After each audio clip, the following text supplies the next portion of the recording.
வணக்கம் நெருப்பு தமிழர் பென்னிசில்வேனியா. பா, சொல்வதற்கு வார்த்தைகள் இல்லை.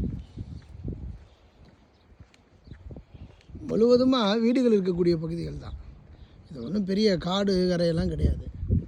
வீடுகள் இருக்கக்கூடிய பகுதிகளில் எந்த அளவிற்கு நம்ம நீர்நிலைகள் வீடுகளோடு வாழ்ந்து கொண்டு இருக்கு என்பது தான். ஒரு இயற்கையை உருவாக்குவதற்கு மிக முக்கியம் நீர்நிலைகள் தான். அந்த நீர்நிலைகள் இருந்தால் தான் இயற்கையை உருவாக்க முடியும். நீரின்றி அமையாது உலகு.